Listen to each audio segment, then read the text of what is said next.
You're listening to the Give 'em Heaven Audiocast, Episode 3.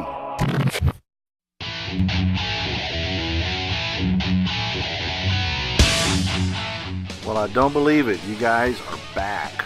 That's amazing to me. I'm glad you're here, though.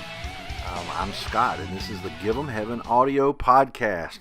I apologize about it being located at YouTube. I know that that's aggravating sometimes because you'd rather listen to it on your media like iTunes, and Spotify, all that kind of stuff. But unfortunately, we do not have our hosting worked out yet. We are working on that.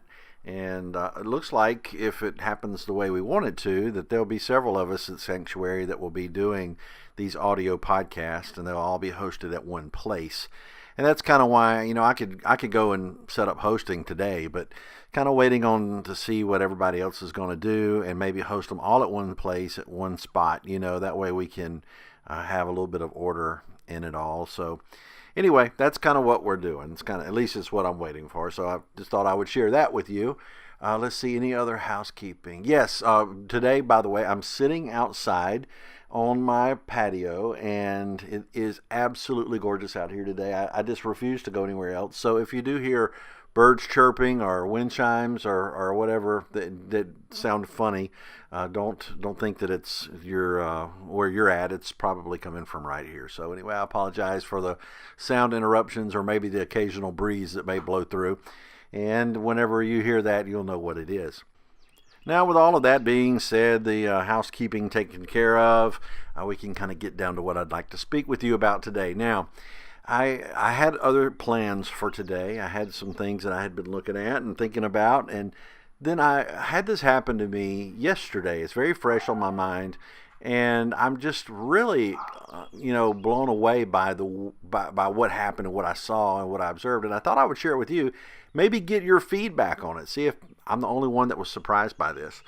I went to, now this was on Mother's Day. Now, as I'm recording this is Monday, the day after Mother's Day. I went on Mother's Day. I had to work, so I was at my job, which is a hardware store. I got loose so I could go get lunch, and right across the street from where I work is Popeye's Chicken. And you guys would be proud of me. I've been on a diet. I've been losing a good bit of weight as of today. I've lost 25 pounds. I'm real excited about that. But I'm looking really at this point just for a place to sit down. I wanted to get some water and just sit down and just have a drink. And I thought, while I'm there, I said, I'll get me some green beans. That's something I can eat on my diet. And I'm thinking, let's just do that. We'll go get some green beans and we'll just enjoy sitting down and having some water. Just take a break for an hour away from work. Well, when I got there, I didn't think about this very well at the beginning. I was, leaving to go eat at what was my lunchtime, which was about 12:30 on Sunday afternoon, Mother's Day. When I got there, of course, I was in the middle of a crowd. The church crowd had let out. There were people everywhere that were making their stop to get food to go to Mom's for Mother's Day celebrations, I'm assuming, and I'm sure that's probably what was going on. And I've got to say that it was a bizarre incident. There were probably 25 people in line at this one Popeye's Chicken place. To put it lightly, the shift working in the back were losing their minds. I heard the manager say 2 or 3 times that she had announced to the crowd that she was apologizing for the wait. Thank you for being patient. We're down a few people in the back. This is an extremely busy day, blah, blah, blah. They were going crazy back there. That you should have seen them. The guys on one end of the back there that were battering chicken, they had flour going everywhere. It's like a cloud over there, It was unreal. And then the little gal that was taking the order, she may have been 20 years old, probably younger. There was a manager that was trying to fill the orders while she took the orders, and there were another couple that were working on drive-through. And the drive-through line was all the way to the street, and it was just an insane thing to observe. I felt really, really bad for these people while they were back there trying to do this. they have this big special going on where you can get 16 pieces of chicken for, I don't know, it's cheap, like $15, something like that. And so everybody was ordering these great big orders. They couldn't make the food fast enough for all the people that were there. And so she announced, look, I'm going to try to fill these orders real quick. I will be back in a minute and start taking orders again. Honestly, it was 30 minutes later before she got back to taking orders. It was a 30-minute wait. Now, all that being said, I'm not very patient. I'm not a patient person, but I had my earplugs in, and I was listening to a book, and I began to become increasingly interested in the people around me and watching how they were handling this situation.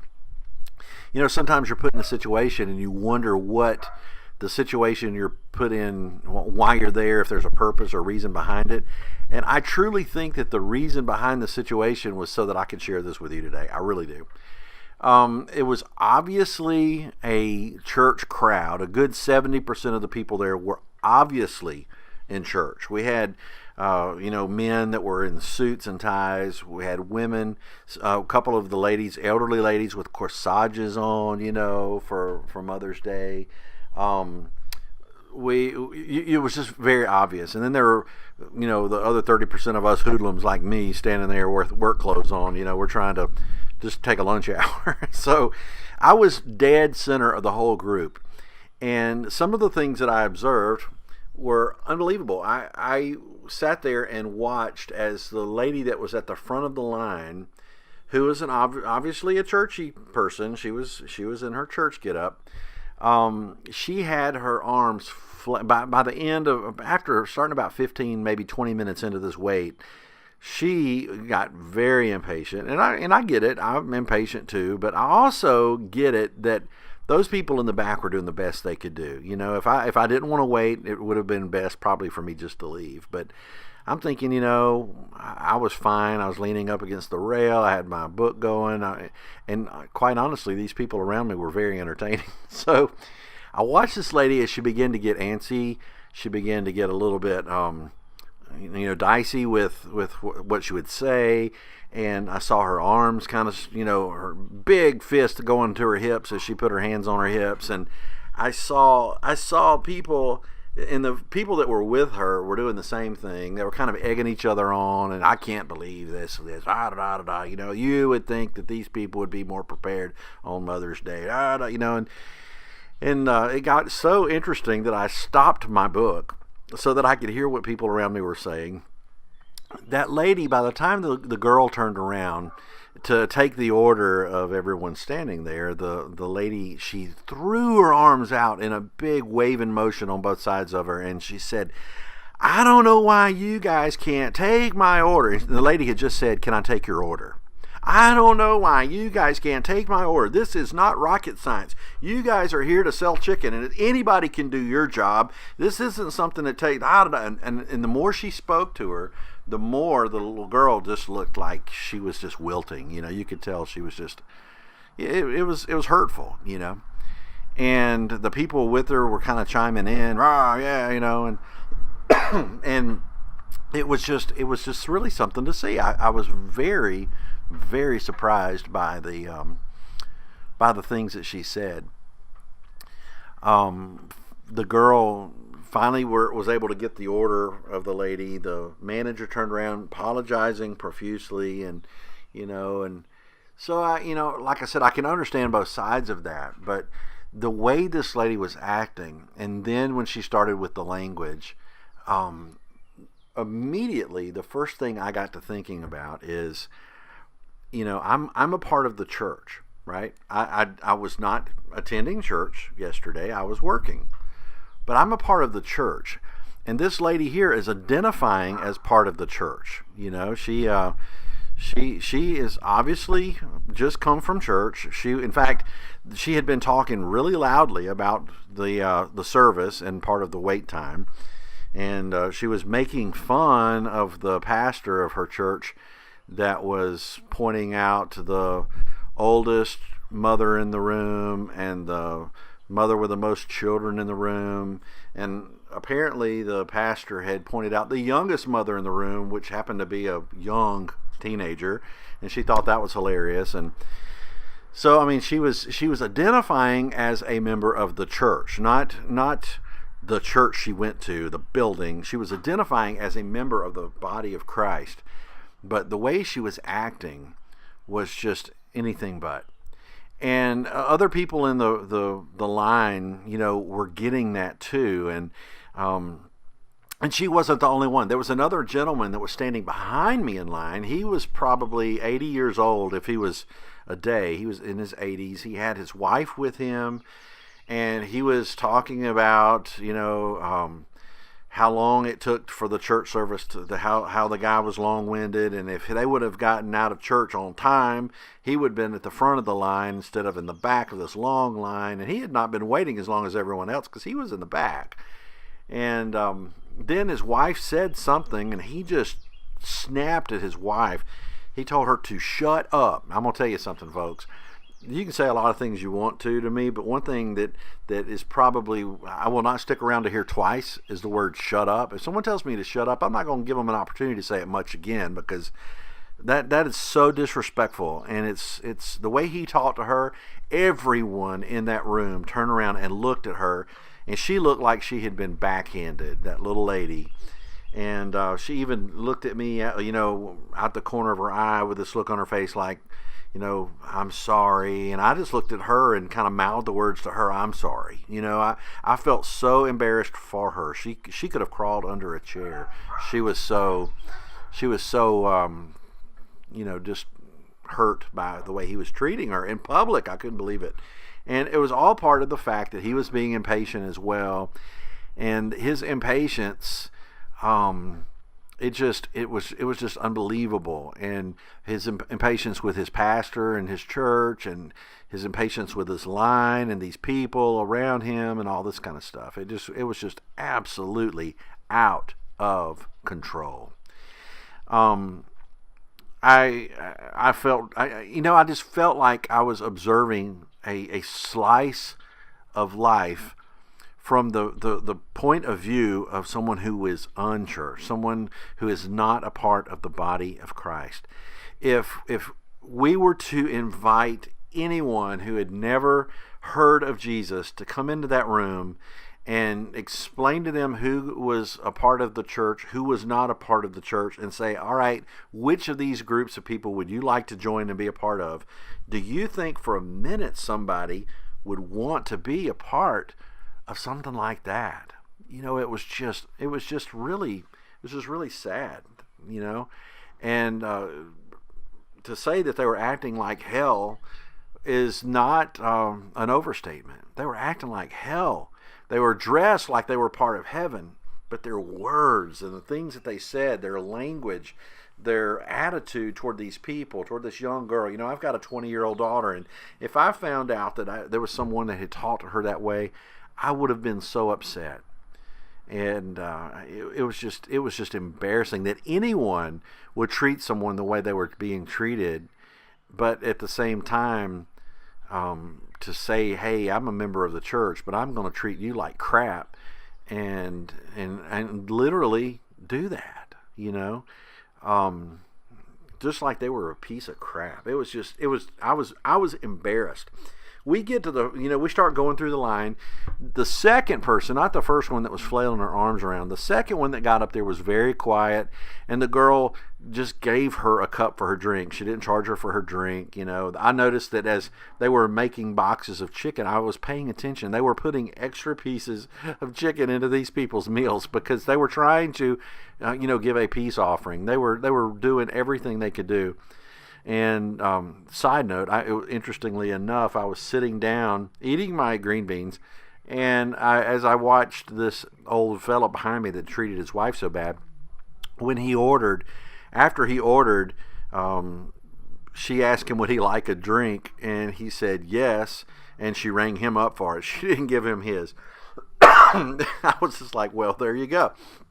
But I guess all of that to say that we are a reflection of who Jesus is, I've been thinking a lot lately, and I'm not going to lie about this. I've been thinking a lot lately about my mortality, my death. I've been really working a lot trying to help with my father's gravesite. I've gone by there 3 days this week and cleaned off his gravestone because we're trying to get grass to grow there, and we've had real stormy weather, and it's been throwing dirt and clay and gravel up on the gravestone. I've been trying to clean it up because I know that if I don't, my mom will, and I'm trying to help with her. And so I've been thinking a lot about death here. Just today, I was talking with my mom about all of her widow friends at church and things, the ladies that she hangs out with. And it's a creepy thing when you think about all of these elderly women, but where are the elderly men? They're all gone. The men don't live as long as the women do typically. And so you have 35 widow ladies and 2 widower men. It's creepy. It's a very creepy thing. Then one of our sanctuary pastors, he had a death in his family, and if you follow sanctuary closely, you've already heard of that.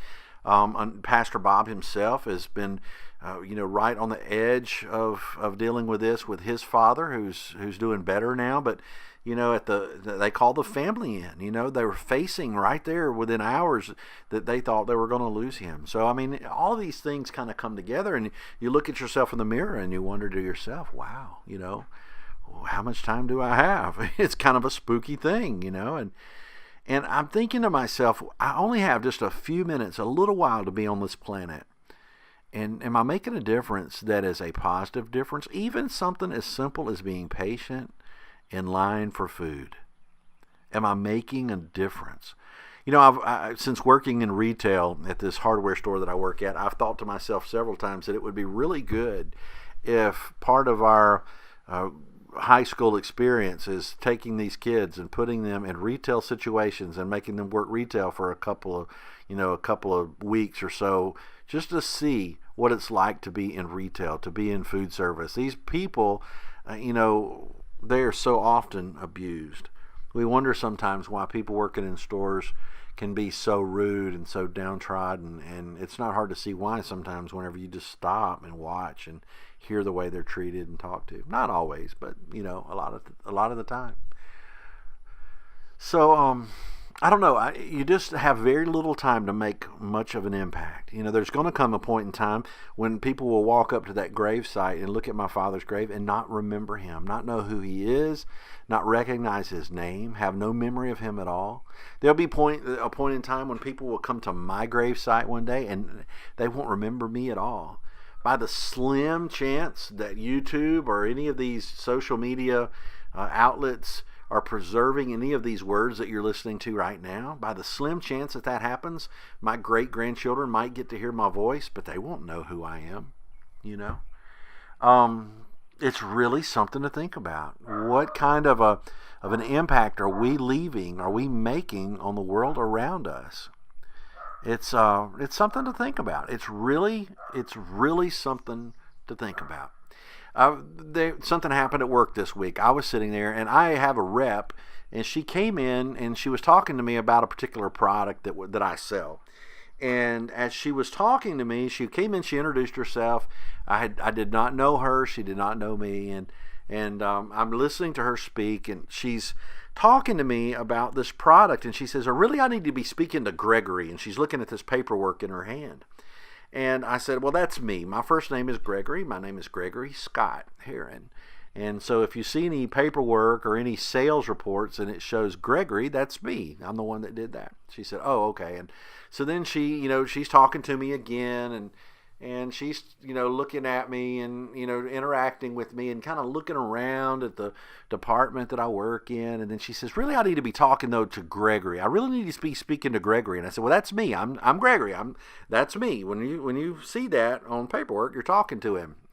And she's looking at my name tag that says Scott, So anyway, after about 20 or 30 minutes of talking, she says, you said you're Gregory? And I said, yeah. And it dawned on me what she was doing. She was looking at my piercings. She was looking at my tattoos. She was looking at me and my appearance, my I guess my overall appearance, and looking at this paperwork, and I guess trying to decide if they match up, because on paperwork I am the leading salesperson of this product that she was telling me about in many stores in the district and region where I work.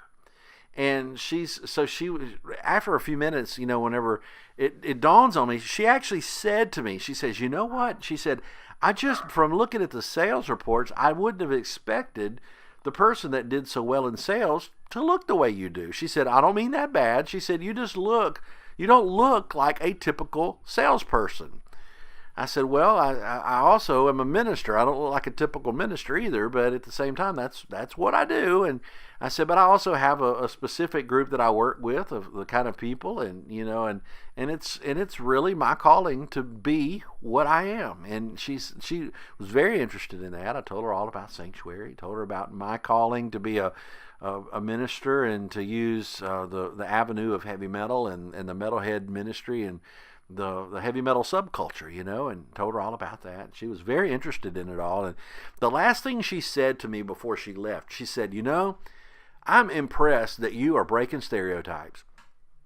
And I didn't, I smiled at her, and she says, "I mean that as a compliment." And I said, "Okay, I guess what she was saying, what she was thinking, is that I don't act the way a lot of people that look the way I look she would think would act." When, to be quite honest, if you guys are metalheads, if you're in the metal community, you know that the metal community is one of the most loving, gentle, kind, congenial group of people that anyone will ever have a blessing to be a part of. You know that, and so do I. I know that too. And I was just blown away by the fact that she said what she did. She said, "You're breaking stereotypes," and I mean that as a compliment. Folks, can I give you a challenge? Can I issue you a challenge today and encourage you to break the stereotype? When people expect you to be impatient, be patient. When people expect you to be upset, be calm. I take so much joy in learning to do this. This is not normal nature for folks, right? I think we're born into that sin nature, and to be impatient is wrong. To treat people the way that those people were being treated is wrong. Treat them in a way that breaks the stereotype of the world around us and introduces the world around us to the way the church truly should be. If the stereotype of churchy people is uptight, break the stereotype and show folks that we're down to earth. If the stereotype of the church where you are and that you're a part of is awesome and great, then spread that stereotype. That's what you want to do. But whatever it is, the world is looking at us through a particular set of eyes, a particular way of being. And be the way that God would have us to be. Now, that's not to say you can't be real. People will tell you that I'm as real as anybody, that if they're around me very long, they'll find that I'm very real with them. But just be a reflection of who Jesus is. I want to be a reflection of Him. I want to be an echo of His voice. I want to extend who He is to the world around me. And I think as followers of Christ, that's what Christian means. Being a Christian is to be like little Christ, a little follower, of who He is. Someone who bears witness, bears a resemblance of our Lord. And so many times in my life I don't do that. So many times in my life I let His word and His name and His reputation fall by the wayside. And I've been really praying a lot about that lately. I've really prayed a lot in this time of my life where I'm faced with lots of stuff around me that's reminding me of death. I'm really thinking a lot about wanting to live my life and be a part of breaking the stereotype of the world and showing the world what it's like to be different. It's interesting that sometimes people look at me and I had someone tell me the other day that it looks to me like you're trying to fit in with the world. But what they did not see is that in my heart, I truly and honestly am trying to show the world how to be different. How to be different. Has nothing to do with how you look. Has nothing to do with whether or not you've got an earring. It has to do with everything of who you are on the inside. God looks at that heart. And I just want to share God's heart with the people around me. And I want to encourage you to do the same. That's what Give 'em Heaven is all about.